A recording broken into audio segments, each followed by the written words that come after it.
Rise and shine, sleepyhead. I made you breakfast. Okay, guys, good morning. Rise and shine, sleepyhead. Okay, good morning. Rise and shine, sleepyhead. Did you notice I made a mistake there? I said shiny. Well, that's a mistake because shine is an adjective.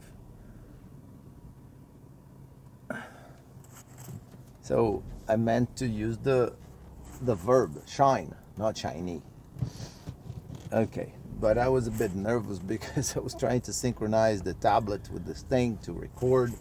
So, and I got a little bit confused. It confused my mind. So, my intention today was to start this video with this message. I was watching 2.5 Men the other day, and I found, and then in one of the episodes there was the scene with Berta, and Berta is excited because her daughter is dating Alan, and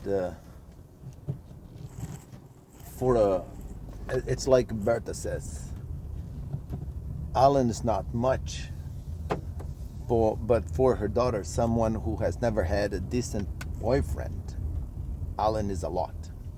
So this is just a joke. I mean, I'm not going to go too deep into that because it's the context of the story. But I thought about using this video with my students in one of these mornings when I would be going to work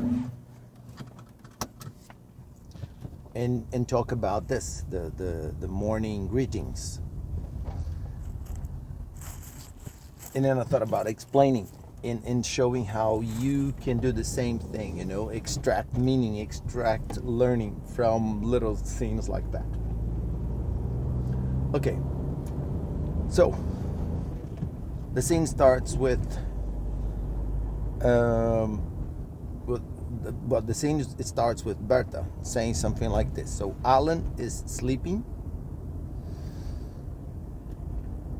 and then she comes with a breakfast tray, and she says, rise and shine, sleepyhead. And then she says that she made him breakfast. Well, breakfast is a morning meal. It's something that you eat in the morning. So let's think about that. So this expression, even if you have no idea what that means, rise and shine, it's probably a way to greet someone in the morning, especially if you're waking them up, because that's what Berta was doing. She was waking Alan up. And so she said, rise and shine. So where does that come from?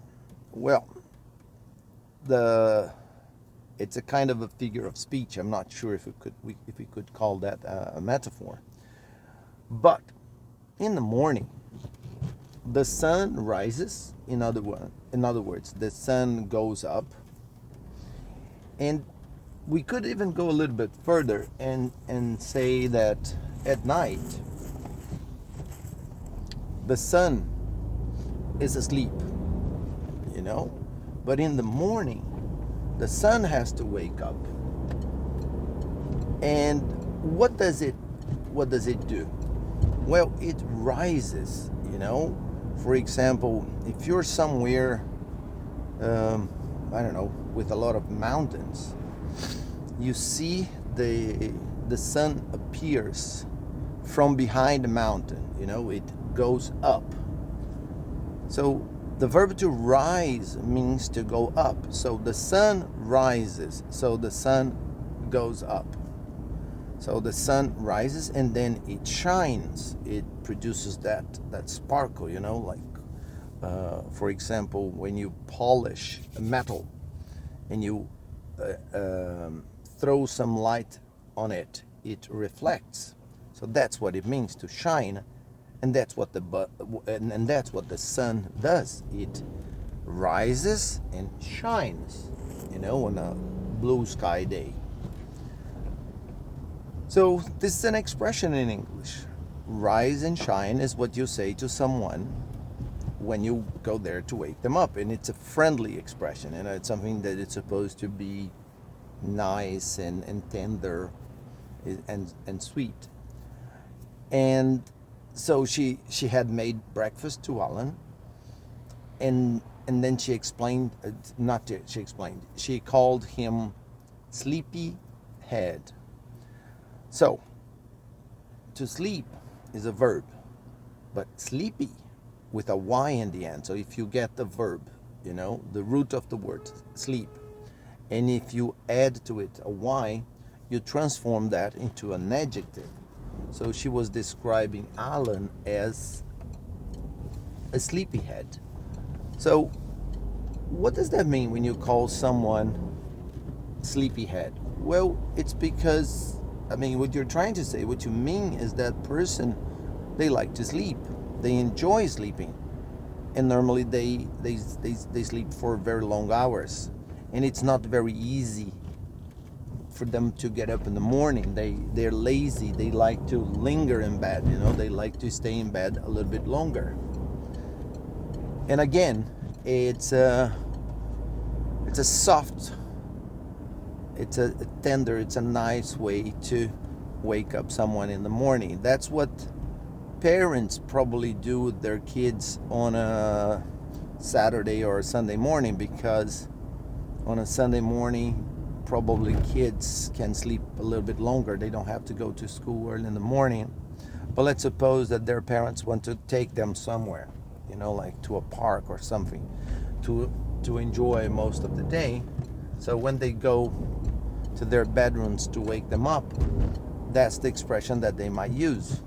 They might go there and say, "Good morning, rise and shine, sleepyhead." And I thought it would be interesting to explore this today, because I think it's really incredible when you do that. When you dissect a scene like this. It's got like 5, 7, no more than 10 seconds. And there's so much you can extract from it. So from the expression, for example, rise and shine, we have two verbs. The verb to rise, which means to go up, and then we have the verb to shine, which means to produce strong light. It shines. And so these are two verbs. So Berta, when she uses, it's like she is giving him a command. So, okay, Alan, rise. In other words, get up, wake up, and shine, because it's a positive message. Almost like, okay, wake up and give me a smile. That would be an interpretation for this. So rise and shine. And then she calls him sleepyhead.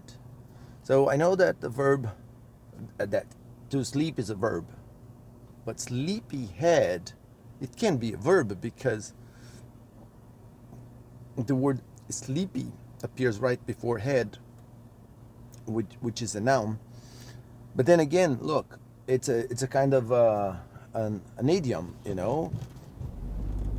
a colloquialism. Sleepy head. So it's an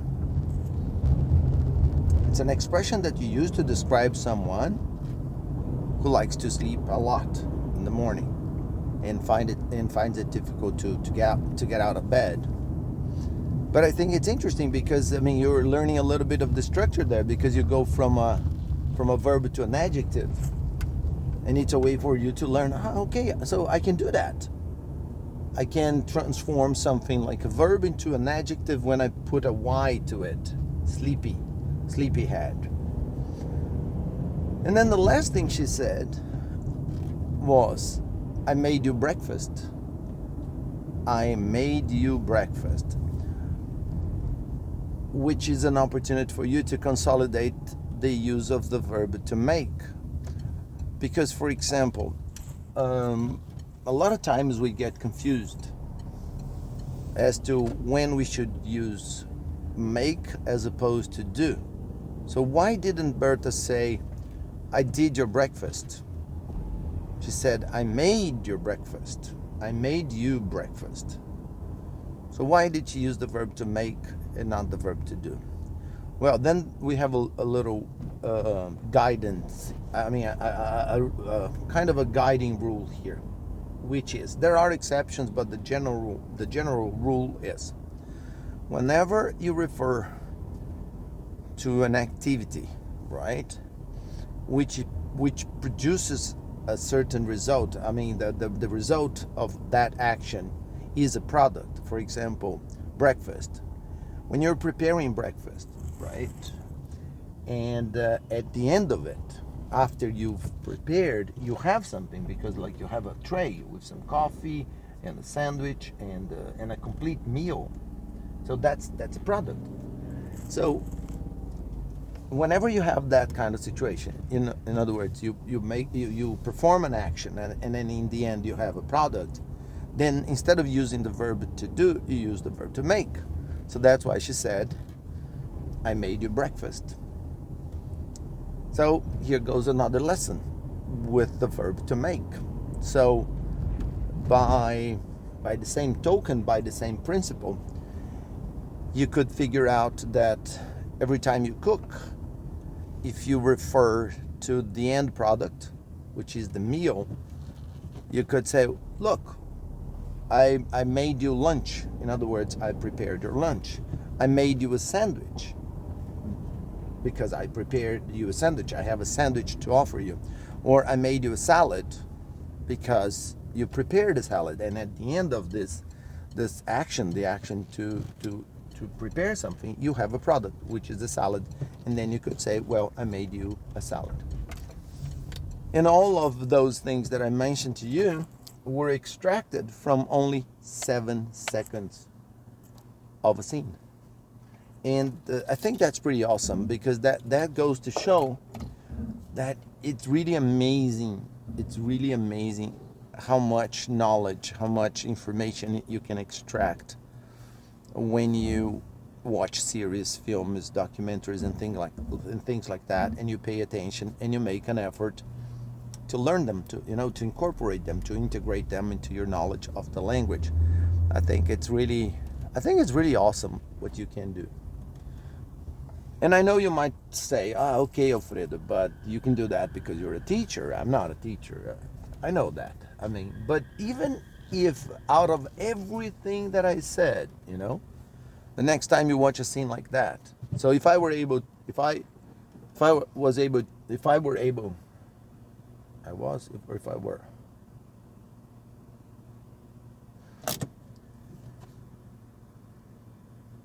okay, I'll dedicate another video for that later. But let me change this, because today I really don't want to make this mistake. So let me put it this way: if it was possible for me, because if I were,